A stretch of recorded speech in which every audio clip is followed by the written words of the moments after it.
السلام عليكم ورحمة الله وبركاته. في زمن كثرت فيه التنظيرات التربوية وقل فيه التطبيق العملي، يأتي كتاب المعايشة التربوية للأستاذ سالم أحمد البطاطي ليقرب الفجوة بين الفكرة والعمل، بين الكلام والميدان.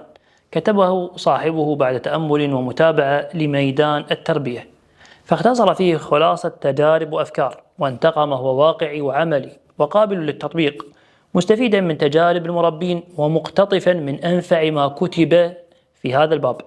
وهذا كتاب مختصر قرابة 60 صفحة، وضح فيه الكاتب المفهوم التربوي المهم ومسوغات طرحه، وصور من معايشته صلى الله عليه وآله وسلم لأصحابه، وفوائد المعايشة وضوابطها وغير ذلك. كتاب يصلح أن يكون دليلا للمربي ومرشدا لكل من حمل هم الإصلاح والتوجيه. يذكر في المقدمة أن التربية المنتجة عملية صعبة ومستمرة تحتاج إلى معايشة مع المتربين، والتربية التي تعتمد على لقاء عابر أو جلسة أسبوعية أو مناسبة عامة فقط تربية فيها نقص وخلل، ومن ثم لا يكون البناء متكاملا. فلا نستغرب بعد ذلك من تلك المخرجات المتذبذبة والمتهلهلة التي من أبرز سماتها الالتزام الأجوف.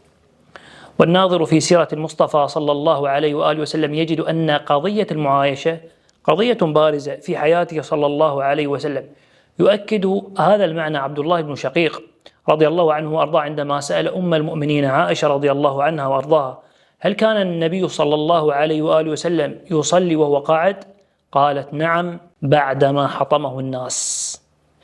أيضا يذكر الكاتب في مفهوم المعايشة هو أن يظهر المربي استعداده لمعايشة المتربين واستقبالهم والجلوس معهم، وأن يشعرهم بتوفر الوقت والمكان لديه لمعالجة قضاياهم وحل مشكلاتهم. والخلاصة أن كل ما يظهره المربي من استعداد ليكون قريبا من تلاميذه لتربيتهم والعناية بحاجياتهم وحل مشكلاتهم فهو من خاصية المعايشة.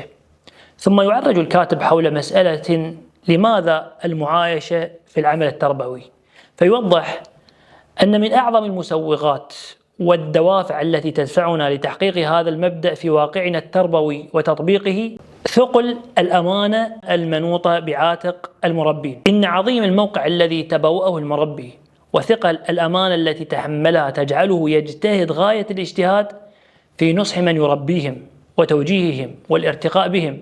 كيف لا وهو المعني بتلك النصوص العظيمة التي يقول فيها صلى الله عليه وسلم: ما من رجل يلي أمر 10 فما فوق ذلك إلا أتى الله عز وجل مغلولا يوم القيامة يده إلى عنقه فكه بره أو بقه إثمه، أولها ملامة وأوسطها ندامة وآخرها خزي يوم القيامة. ويقول صلى الله عليه وسلم: ما من عبد يسترعيه الله رعيه يموت يوم يموت وهو غاش لرعيته إلا حرم الله عليه الجنة. وغيرها من الأحاديث التي توضح قضية تولي المربي أو الإنسان لأمر الرعية. هذه النصوص تدفع كل مرب صادق إلى الاجتهاد في من يربيهم والنصح لهم والسعي الجاد في برهم والإحسان إليهم. وإن تطبيق هذا المفهوم التربوي في الواقع هو سبيل لتحقيق تلك الأمور المنشودة. وهكذا كان المربي الأول بأبي هو وأمي صلى الله عليه وآله وسلم يقول صلى الله عليه وسلم: المؤمن الذي يخالط الناس ويصبر على أذاهم أفضل من المؤمن الذي لا يخالط الناس ولا يصبر على أذاهم. لقد كان صلى الله عليه وآله وسلم أوفر الحظ والنصيب من هذا الحديث، وكان الرائد في هذا المجال، فقد بعث معلما يتوفر لطلابه في معظم أحايينه، فهم يجدونه في المسجد، فإن لم يكن فيه ففي السوق أو الطريق، فإن لم يكن ذهبوا إلى بيته. وكان صلى الله عليه وسلم يستقبلهم ويعلمهم ويجيب عن أسئلتهم، ولم يكن من عادة حجب الناس عنه أو ردهم، بل كان يستقبلهم ويبتسم لهم دائما. وخذ هذا الحديث الجميل فعن جرير بن عبد الله البجلي رضي الله عنه وأرضاه قال: ما حجبني رسول الله صلى الله عليه وآله وسلم منذ أسلمت ولا رآني إلا ضحك. ثم يذكر الكاتب من فوائد المعايشة أنها متى ما طبق هذا المفهوم على أرض الواقع جنى من الفوائد والثمار العظيمة، منها الحصول على الأجر والثواب من عند الله عز وجل. قال صلى الله عليه وسلم في الحديث الآنف: المؤمن الذي يخالط الناس ويصبر على أذاهم أفضل من المؤمن الذي لا يخالط الناس ولا يصبر على أذاهم. فمتى ما استشعر المربي هذا الحديث واستشرف لهذا الأجر العظيم كان ذلك دافعا له لتحقيق هذا المفهوم مع من يربيهم. كذلك من فوائده تهذيب أخلاق المربي، فالمعايشة تهيئ المربي أن يكون قدوة حسنة يقتدى به، ويؤخذ هذا من قوله صلى الله عليه وآله وسلم: ويصبر على أذاهم. ففي المعايشة نوع من تحسين المربي لذاته وتهذيب لخلقه وسلوكه، خاصة أنه في مصاف القدوة. إنه لا يكفي أن يكون عند المربي ما يعطيه، بل لا بد أن يكون حسن العطاء حتى يترك عطاؤه أثرا في نفس المتربي. الأمر الثالث معرفة طاقات المتربين وقدراتهم. يستطيع المربي من خلال معايشته ومخالطته لمن يربيهم اكتشاف الطاقات والقدرات والمؤهلات، ومن ثم يستطيع توجيه هذه الطاقات فيما يناسبها، ويوجه هذه القدرات في مظانها، ويضع الشخص المناسب في المكان المناسب من خلال تلك المؤهلات. ولهذا شاهد من السيرة كما في حديث أنس بن مالك رضي الله عنه وارضاه قال صلى الله عليه وسلم: أرحم أمتي بأمتي أبو بكر. وقال صلى الله عليه وسلم: خذوا القرآن من أربعة: أبي ومعاذ بن جبل وسالم مولى أبي حذيفة وابن مسعود رضي الله عنهم أجمعين. كذلك من فوائده معرفة جوانب الضعف في المتربين، ومن ثم معالجة هذا الضعف. يجتهد المربي ويسعى في تطوير المربي والارتقاء به، ومن محاور التطوير والارتقاء معرفة الضعف، ومن ذلك تزويد المتربي بالعلاجات المناسبة فيتجاوز هذا الضعف ويرتقي، ومخالطة المتربين ومعايشتهم توفر كل ذلك للمربي. أيضا من فوائده التقويم الصحيح للمتربين. يحتاج المربي في مسيرته التربوية إلى وقفات تقويمية لمن يربيهم من أجل الارتقاء بهم وإصلاح حالهم، ولا يستطيع شخص غير المربي أن يصيب التقييم الصحيح في المتربين، إذ هو أقرب الناس للمتربين من غيره، وذلك بمعايشته لهم ومخالطته إياهم والقرب منهم. كذلك من الفوائد معرفة الخصائص النفسية للمتربين. النفوس تختلف تتباين، ولكل نفس خصائصها المجبول عليها، والمربي الفطن هو الذي يتعرف على هذه الخصائص فيبني عليها ماهية التعامل والأسلوب المناسب لكل نفسية، ولا يكون ذلك إلا بمعايشته والمخالطة مع المتربين، إذ يستطيع المربي معرفة تلك الخصائص ومن ثم معرفة الأسلوب المناسب في التعامل مع تلك النفسيات. كذلك من الفوائد حل مشاكل المتربين الخاصة والأسرية. يسعى المربي الناصح في برنامجه التربوي أن يوفر للمتربي الاستقرار النفسي الذي يساعده على الاستجابة، ومن ثم العطاء والإنتاجية. ولكن تبقى المشاكل الخاصة أو الأسرية في المتربين عائقا لهذا الاستقرار، وبإمكان المربي من خلال معايشته ومخالطته لمن يربيهم وبقربه منهم واهتمامه بهم حل تلك المشكلات وتذليلها وتجاوز تلك العقبات. أيضا من الفوائد أثر المعايشة في الاستجابة. معايشة المتربين ومخالطتهم له الأثر الفاعل في استجابتهم، فبقدر ما يعطي المربي من اهتمام لهذا المفهوم في واقعه التربوي بقدر ما تكون استجابة المسترشدين له والإقبال عليه. وفي قصة أصحاب الأخدود تروي لنا الأحاديث أن الغلام كان يبرئ الأكمه والأبرص ويداوي الناس من سائر الأدواء بإذن الله، حتى ذاع صيته وانتشر خبره فأقبل الناس عليه أفواجا، واستطاع بمعايشته للناس والقرب منهم أن يكون رصيدا مباركا من حب الناس له والإقبال عليه. لقد قدم لهم وقته وجهده وما أعطاه الله من مواهب وطاقات، وقدموا المهج من أجل الدين الذي أتى به اعتقادا واستمساكا. فينبغي للمربي أن يوجه ويذلل طاقاته وقدراته التي يمتلكها في سبيل الله، وأن تكون مفتاحا لمعايشة الناس ودعوتهم بعد ذلك. لقد كان لهذه الخاصية أي المعايشة أثر بارز في تفاعل الناس مع الرسول صلى الله عليه وسلم، وإقبالهم عليه وتقبلهم منه، ورغبتهم في العلم والعمل الذي يوجههم إليه عن قناعة ومحبة. وكان التلاميذ مندمجين بشخصيته صلى الله عليه وسلم أيما اندماج دون ما تبدل أو تكلف، مما جعل الناتج التربوي أصيلا وعميقا من جهة، وواسعا ومنتشرا من جهة أخرى. انتقل الكاتب إلى ذكر مساوئ كثرة المعايشة. هل لكثرة المعايشة سلبيات ومساوئ؟ نعم، إن الشيء إذا زاد عن حده انقلب إلى ضده، والمعايشة ما لم تخضع لما يضبطها فإنها تصبح نقمة بعد ذلك. وإليكم بعض المساوئ التي ذكرها المؤلف. أولا، إلف المتربين للمربي وإسقاط الكلفة بينهم وبينه، قد تؤدي إلى استنفاد المتربين لما عند المربي من طاقة روحية وذخيرة تربوية، خاصة إذا وافق ذلك تفريط من المربي في تربية نفسه. الثاني، ربما يتحولون من مرحلة التأثر إلى مرحلة النقد. الثالثة، سقوط قضية التوجيه والتربية من يد المربي، فلا تكن بعد ذلك استجابة من قبل المربين.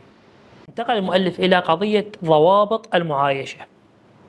يجتهد المربي الناصح في تحقيق هذا المبدأ في واقعه التربوي ويسعى جاهدا في ذلك، ولكن ثمة ضوابط تضبط تطبيق هذا المفهوم، منها ألا تؤدي إلى التعلق المذموم الأصل في العملية التربوية أن الفرد الذي يدعى يجب أن تتركز الجهود التربوية في تربيته بتوثيق صلته بالله تعالى، وأن تكون صلته القوية بالله تعالى وبمنهجه القويم، وألا يتعلق بالبشر. ولكن كثرة المعايشة والمخالطة غير المنضبطة بالمتربين والقرب منهم قد يسبب ذلك التعلق، لا سيما إن لم تكن لتلك المعايشة أهداف تربوية يسعى المربي لتحقيقها واستحضارها في معايشته لمن يربيهم. كذلك ألا يتغلب جانب التربية الجماعية على التربية الفردية. التربية تقوم على عنصرين مهمين، الجماعية والفردية، ومتى اتكأت التربية على أحد العنصرين فهي تسعى لتبني قصرا في الرمال. ومعايشة المتربين ومخالطتهم والإكثار من ذلك قد يسبب الاتكاء على جانب الجماعية فقط، فيتربى المتربي على هذا العنصر الجماعي فقط، والذي يعيش الجانب الجماعي وحده سيبقى سمكة في ماء ما تلبث حين تفارقه أو تخرج منه أن تلفظ أنفاسها. وحين يعيش الشاب على التربية الجماعية وحدها فهو مع ما يحمل من ثغرات كبيرة في شخصيته ما يلبث أن يفقد المتربي إخوانه يوما، فيرى نفسه أمام عالم لم يعتد عليه، فلم يعتد أن يبقى فارغا، ولم يتربى على اغتنام وقته والاستفادة منه. كذلك أن لا تطول بالقدر الذي يؤدي إلى جرأة الشباب على من يربيه وزوال الكلفة بينهم، بحيث تذوب شخصية المربي بين المتربين، لأن من فوائد المعايشة ومخالطة المتربين كسر الحاجز الوهمي بين المربي والمتربين، ومن ثم تكون الشفافية والأريحية في التعامل فيما بينهم. ولكن هذا لا يسوغ أن تكون المعايشة سبيلا إلى سقوط الهيبة بين المربي والمتربين، بحيث تصبح القضية أخوة خاصة مجردة من معاني القيادة والتوجيه والتربية. فينبغي للمربي التفطن لهذا الأمر، وأن يكون هناك قدر من التقدير والاحترام والهيبة التي تكون بوابة لمعنى القيادة والتوجيه مع المتربين، وأن لا تذوب شخصيته بكثرة المعايشة بحيث تسقط من يده قضية التوجيه والتربية، فلا تكن بعد ذلك استجابة. أيضا أن لا تؤدي إلى إهمال المربي نفسه في الارتقاء في خضم معايشة المربي لمن يربيهم ومخالطته إياهم والسعي الجاد في تقديم النصح والتوجيه الذي يساهم في الارتقاء بهم. قد ينسى المربي نفسه وأن لها حق حقا من الاهتمام والارتقاء بها، فمتى ما أهمل المربي نفسه في جانب الارتقاء بالنفس فلربما قاده ذلك إلى فقدان رصيده في يوم من الأيام، حتى يصبح المربي ليس عنده ما يعطي المتربي، لأن فاقد الشيء لا يعطيه. ومن ثم يفقد المربي صفة هي من أهم الصفات، وهي صفة العطاء. فنحن لا نريد أن يكون المربي كالشمعة تضيء للناس وتحرق نفسها، إنما نريد أن يكون كالشمس تضيء للآخرين مع حفاظها على خاصية التوهج في نفسها. فينبغي للمربي التوازن بين معايشته للمتربين والارتقاء بهم، وبين الارتقاء بنفسه والتزود بما في صلاحها وتزكيتها وقربها من الله تعالى. لذلك هناك نوع من العزلة الجزئية يقصد من ورائه العزلة للتربية، حيث يخلو المرء بنفسه أحيانا بقصد التعبد أو التزود من العلم أو محاسبة النفس أو نحو ذلك من الأغراض والمقاصد التربوية. وقد كان من صنع الله لنبيه صلى الله عليه وآله وسلم أن وفقه قبل نزول الوحي عليه لهذا النوع من العزلة، وحبب إليه الخلاء، فكان يخلو في غار حراء فيتحنث فيه الليالي ذوات العدد قبل أن ينزع إلى أهله ويتزود لذلك، ثم يرجع إلى خديجة فيتزود بمثلها حتى جاءه الحق وهو في غار حراء. كذلك البعد عن الدخول في الخصوصيات. كل الكائنات الحية تحتفظ لنفسها بمجال حيوي تعد اقتحامه نوعا من العدوان عليها، ويأتي الإنسان على رأس هذه القائمة. قال الله تعالى: يا أيها الذين آمنوا لا تسألوا عن أشياء إن تبد لكم تسؤكم. ذهب بعض المفسرين إلى أن المراد من هذه الآية هو السؤال عما لا يعني من أحوال الناس، بحيث يؤدي ذلك إلى كشف عوراتهم والاطلاع على مساوئهم. ولعل مع المعايشة قد يغفل المربي عن هذا الضابط، فيسوغ لنفسه السؤال عما لا يعني والاطلاع على ما يخص من يربيهم دون إذنهم، وكل هذه الأمور محرمة شرعا.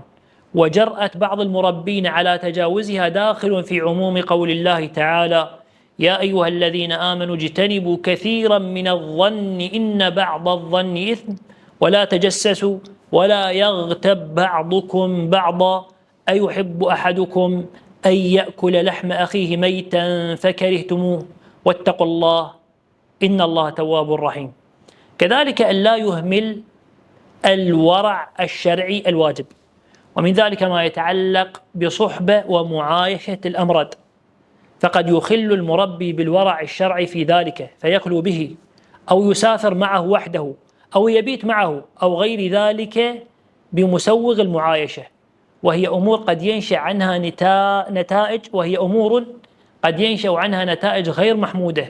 لذا شدد السلف الصالح رضوان الله عليهم في صحبة الأمرد، والآثار في ذلك كثيرة، منها ما رواه البيهقي في الشعب عن بعض التابعين قال: كانوا يكرهون أن يحد الرجل النظر إلى الغلام الجميل.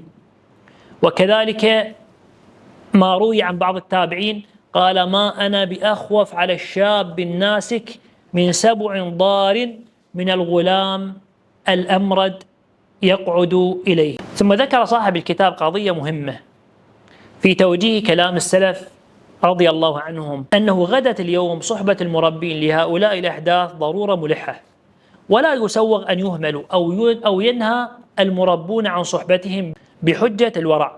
ذلك أن واقع السلف كان يختلف عن واقعنا، فلم يكن البديل عندهم هو الشارع غير المنضبط أو التجمعات الساقطة مما نشاهده اليوم، بل كانت البيوت ومؤسسات المجتمع التربوية تتكفل بتربية هؤلاء والعناية بهم.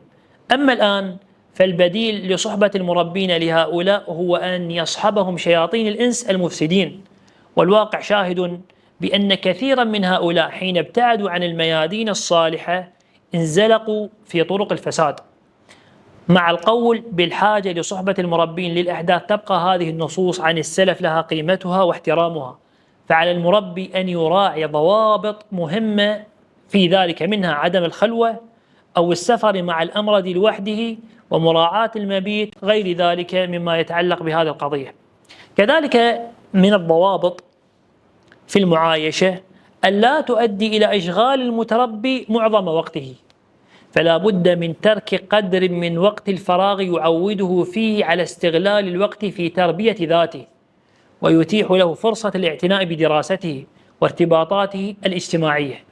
كذلك التقليل من اللقاءات الفردية في غير البرامج العامة بحجة معايشة المتربي والقرب منه أكثر، فكثير منها يتحول إلى علاقة شخصية بحتة تفقد أثرها التربوي. أيضا الاقتصاد في المزاح والهزل وعدم الخروج فيه عن حد الوقار والهيبة.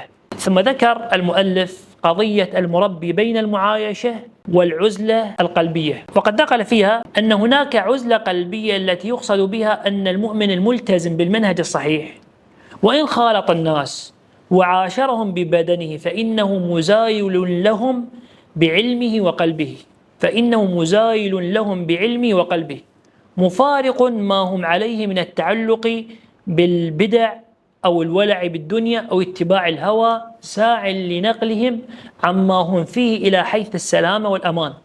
فهو يخالط الناس لغاية واضحة، هي العمل على انتشالهم من الضلال إلى الهدى، ومن البدعة إلى السنة، وأمرهم بالمعروف ونهيهم عن المنكر، ولا يستطيع أن يؤدي ذلك بصورة صحيحة مؤثرة إلا من داخل الناس وعاشرهم وعرف أحوالهم وأحسن إليهم بلسانه ويده ما استطاع سبيله. ثم ذكر المؤلف برامج عملية وخطوات إجرائية للمعايشة. قال لعل البعض يطالب بتحويل هذا الكلام النظر إلى برامج عملية وخطوات إجرائية يمكن قياسها وتقويمها، ولا شك في أهمية هذا المطلب، خاصة أن البعض قد يجد التنظير والتقعيد الكلامي ويعجز عن ترجمته كلاميا في أرض الواقع. لذا كان لزاما علينا أن نضع بعض البرامج العملية والخطوات الإجرائية في معايشة المربي لمن يربيهم، وننبه إلى أهمية استثمار تلك المحاور والخطوات في التوجيه والتربية، وهي كالتالي: أولا، مرافقته في بعض الشعائر التعبدية كالصلاة معه وأخذه لذلك، ومرافقته في العمرة والحج واتباع الجنائز وغير ذلك، واستثمار الرفقة في التوجيه والتربية. ثانيا، توثيق الصلة معه بالإقبال والسلام عليه والتبسم في وجهه والسؤال عنه وعن أهله والاتصال به هاتفيا من أجل ذلك، وزيارته في بيته والسؤال عنه إذا غاب أو تأخر، والقرب منه عند وحدته وإهدائه وإجلاسه بجوارك عند مقابلته، والأخذ بيده وتبادل أطراف الحديث معه في حال اللقاء به، ومناداته بأحب الأسماء إليه وتكنيته، ومرافقته معك في السفر ومراسلته ومعرفة اهتماماته ومحبوباته وغير ذلك. ثالثا، مشاركته وجدانيا، وذلك بالفرح لفرحه كزواجه أو زواج قريب له أو نجاحه أو حصول نعمة له أو تجددها أو غير ذلك، وكذلك مشاركته وجدانيا بالحزن لحزنه كموت قريب له أو مرضه أو فقدان عزيز عليه أو غير ذلك، والوقوف معه لمواساته. رابعا، شعره بأن له قيمة ومكانة، وذلك بعيادته إذا مرض وتصبيره والوقوف معه والتنزه معه وإجابة دعوته وإكرامه والاستماع إلى همومه ومشكلاته والسعي في حلها والسعي في قضاء دينه وحاجاته وإشعاره أنك تحترم رأيه وغير ذلك. خامسا، مرافقته في بعض وسائل الارتقاء والتعلم كحضور الدروس العلمية معه والمحاضرات والدورات الشرعية وزيارة المخيمات الدعوية والمكتبات الإسلامية ومعارض الكتب وغير ذلك. هذا ما تيسر من كتاب المعايشة التربوية. الله سبحانه وتعالى ينفعنا وإياكم، وأن ينفع المؤلف بما قال وكتب. الحمد لله أولا وآخرا وظاهرا وباطنا. والسلام عليكم ورحمة الله وبركاته.